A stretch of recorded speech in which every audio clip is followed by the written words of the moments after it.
Sundan po natin ang susunod na kabanata sa kakaibang kwentong ito. Huwag niyo pong kalimutan mag-subscribe sa aking channel at i-click po ang notification bell para po lagi kayong updated. Tinapos na ni Dewey ang pakikipag-usap sa Incubus. Nagmulat na siya. Isang mahabang paghinga ang kanyang pinakawalan bago inayos ang sarili para matulog. Nagkumot na siya. Pero bago pa tuluyang mawala ang kanyang kamalayan, ay may naaaninag siyang paparating. Hindi niya mamukhaan pero ang dating nito, ang enerhiyang hatid ay pamilyar sa kanya. Dumating ka, sabik na sabi niya. The mere feeling of his presence made her empty heart fill with joy. At the same time, it ignited the fire, her burning want for him, wishing he would instantly slide himself inside her. Salamat at narinig mo ako.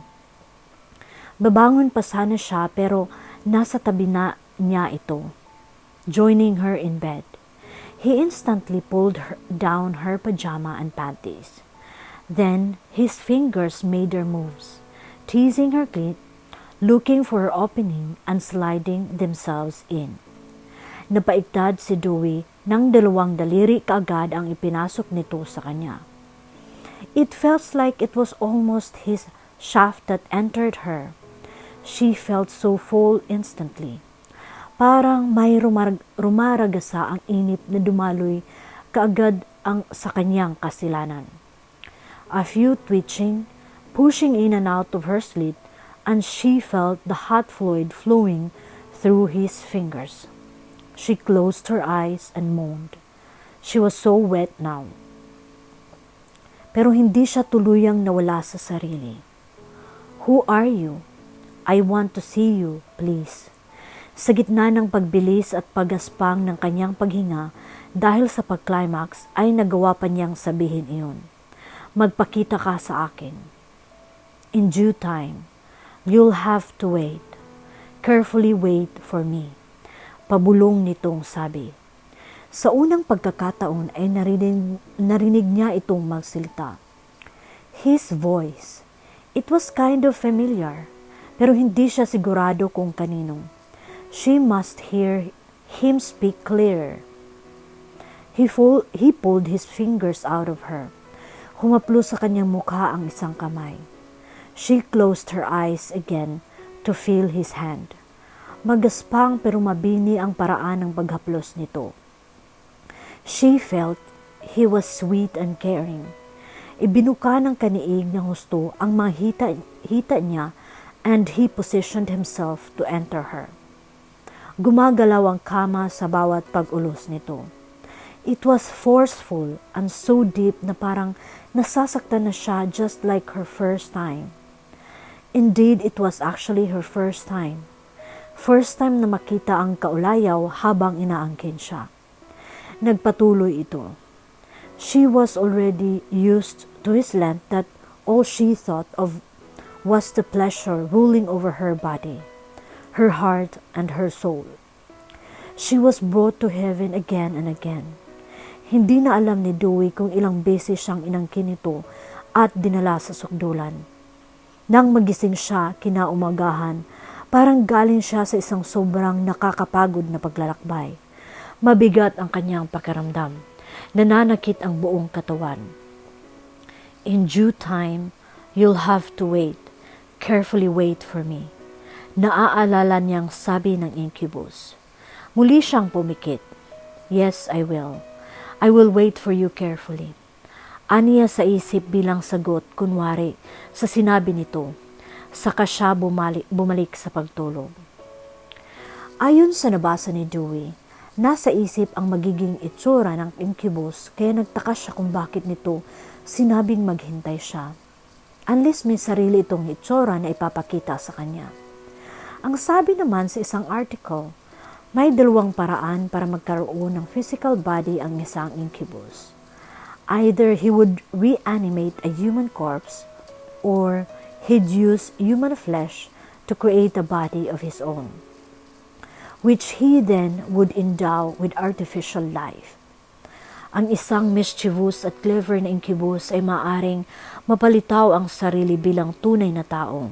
A husband, a neighbor, a friend, the handsome young stable hand. Kaya naman isang gabi ay nakaisip ng kalokohan si Dewey. Pagkatapos uminom ng kaunting wine, nahiga na siya at nagsimulang mag-imagine na ang incubus ay isang Caucasian model. Yung model na pinagpapantasyahan ng maraming kababaihan. Nakasuot ng white body-hugging shirt and worn-out jeans. Habang nag-i-imagine, Dewey started touching herself. She knew her incubus would love what she was doing. She had never done kinky stuff like this before. Napapakagat labis siya nang nakapikit habang pinaglalaroan ang isang naninigas na utong. Nararamdaman na niya ang pag-iinit ng kanyang katawan. Ibinaba pa niya ang kamay at ipinasok sa kanyang underwear. She searched for her clit, rubbed it with her thumb. The pleasure she felt continued. At sa muli niyang pagdilat, nagpakita na ang kanyang incubus. Napasingha pa noong una si Dewey, napatulala. Parang hindi makapaniwalang nasa paanan ng kanyang kama at kaharap na niya ang kanina ay nasa isip lang na lalaki. Wearing the very same attire. Pinaglakbay niya ang mga mata sa kabuuan. She wondered how he'd look like without those clothes. Hey, are you just gonna lie there and stare at me? Thinking how I will look like without these clothes? Untag ng incubus, speaking as the model she imagined, his voice deep and sensual. Napakurap si Dewey. Nababasa nito ang isip niya. Bakit hindi? He was one powerful entity. Muli siyang kumurap sa pag-aakalang mawawala rin ito sa kanyang paningin. Pero naruroon pa rin ang lalaki, nakataas kilay at pati na ang isang sulok ng mga labi. Napalunok si Dewey. Her subconscious was telling her she was going to enjoy this moment.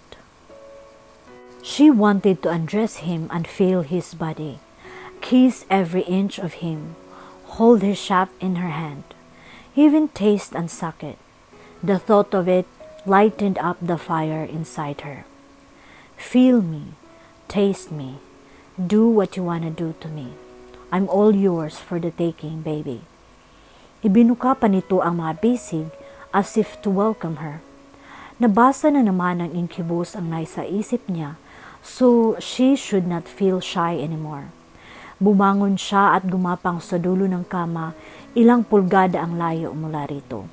Sumentro ang mga mata niya sa crotch area ng lalaki, naka-level ng kanyang mukha. He was already building up a tent there. Lumuhod siya at tumingala. He was looking down. Their eyes met. He pulled her up by the armpits. Mas mataas na siya ngayon dito. She was now looking down at him. At parang may sariling isip ang kanyang mga kamay, caressing his face, particularly his luscious lips.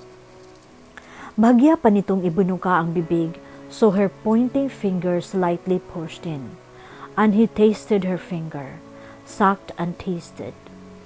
He was so warm, she wanted to taste him herself. As she lowered her face, his arms held her hips.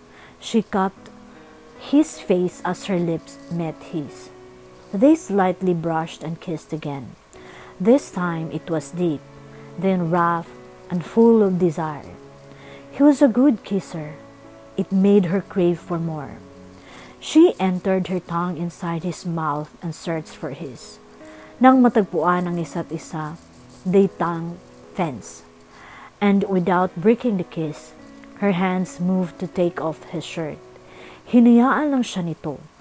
Nang mahubad na iyon, sinipat ni Dewey ang katawan ng panaig. His body was perfect. Every muscle was in the right place, at ang bahagi pababa sa baywang nito. She felt the rush of heat through her groin. Satisfied? Tanong ng lalaki.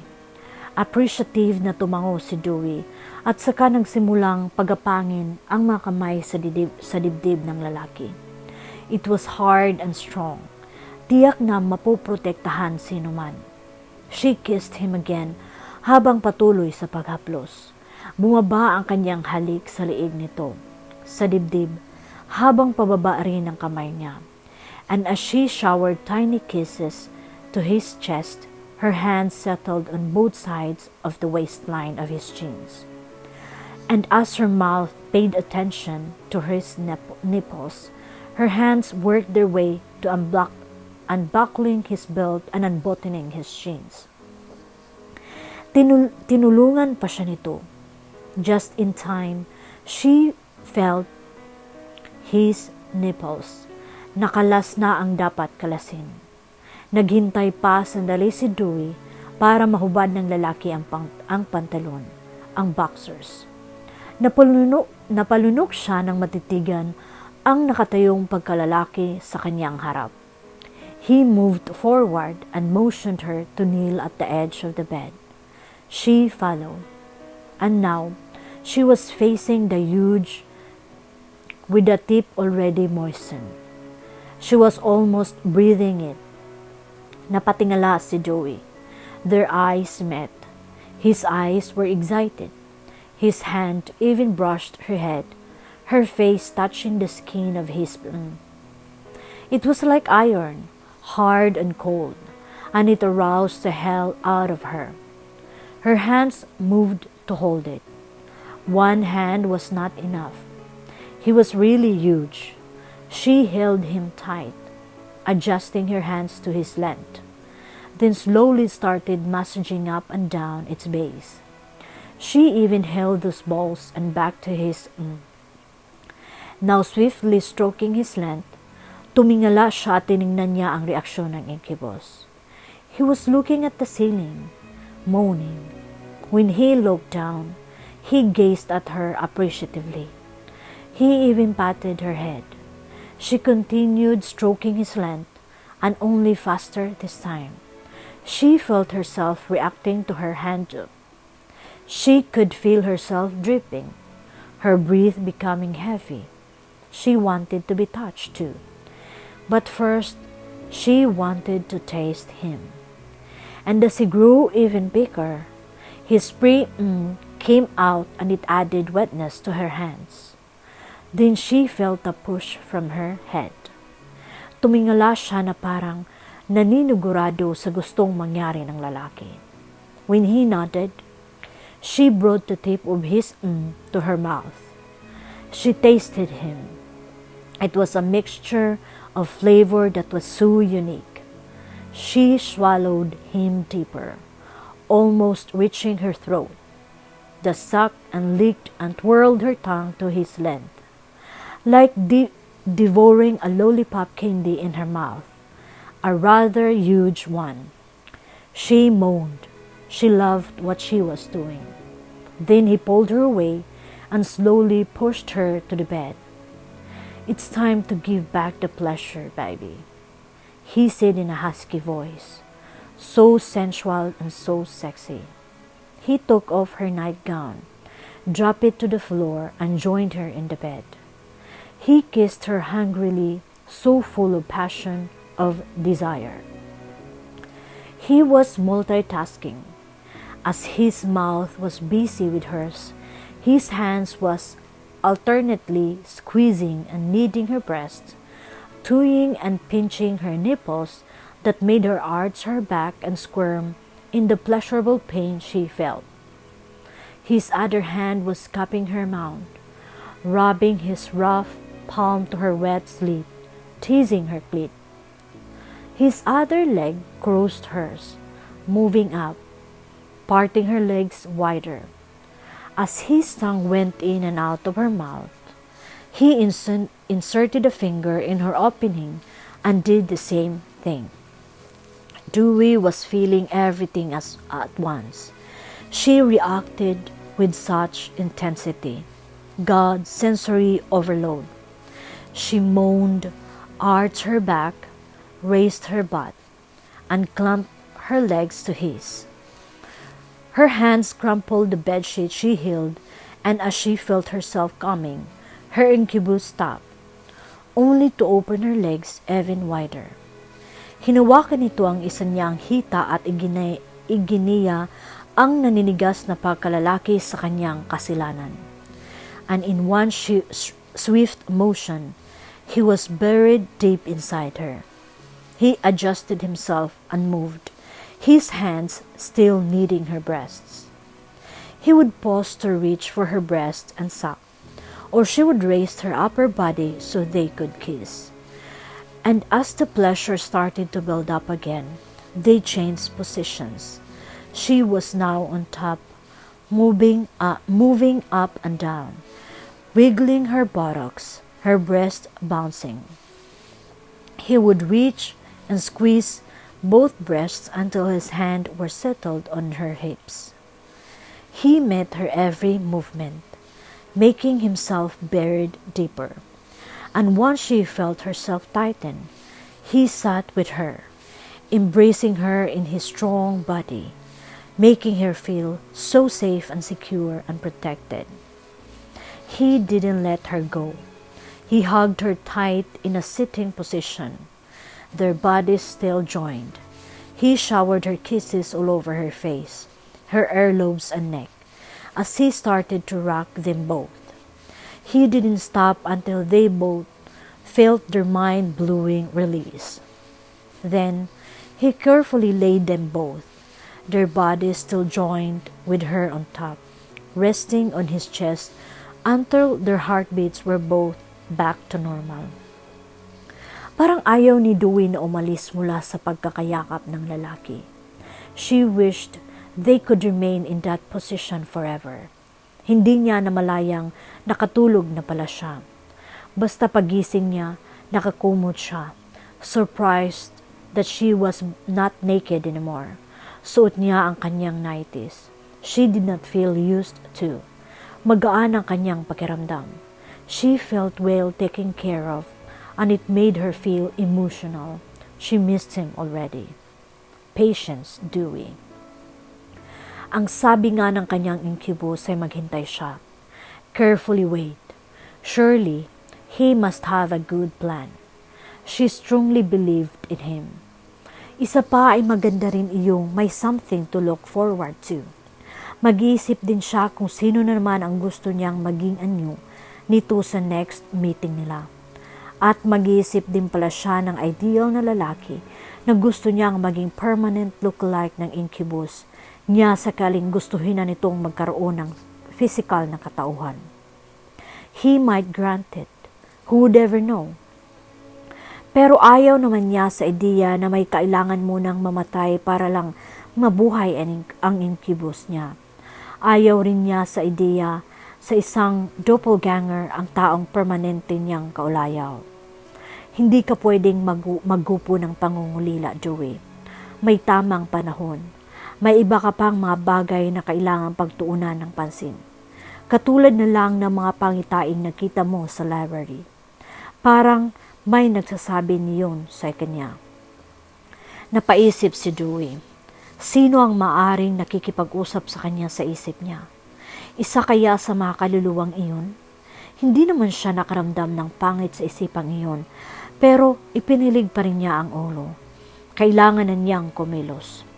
Nangibabaw ang trabaho kaysa pangungulila ni Dewey sa kanyang incubus, kaya bumangon na siya. Habang papunta sa banyo, marami na siyang naisip na mga posibilidad tungkol sa nangyayari.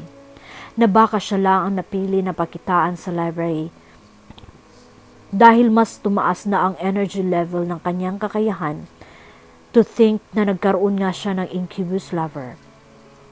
At hindi naman ito naging harmful sa kanya.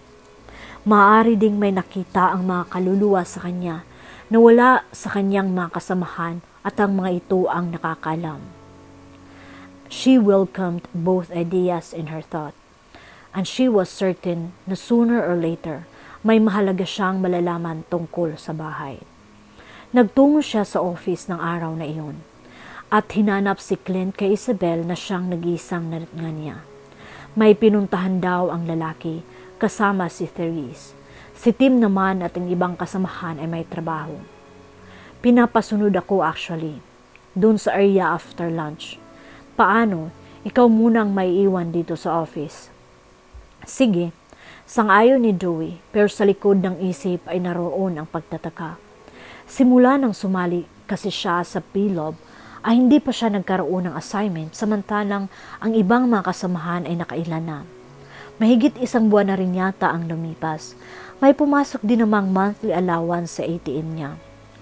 I know what you're thinking, Dewey, sabi ni Isabel na tipid ng ngumiti. Ganyan din dati ang pakiramdam ko noong baguhan pa lang ako sa league. I felt I was left out at nakakahiya na nakakatanggap pa rin ako ng monthly allowance. So nabasa ng babaeng iniisip niya. Don't worry, I'm sure something big is waiting for you in the coming days. Isa pa, more than a month ka pa lang naman sa PLOB. I-enjoy mo lang muna ang time mo. Gawin mo ang mga bagay na sa tingin mo ay makakapagpasya sa iyo.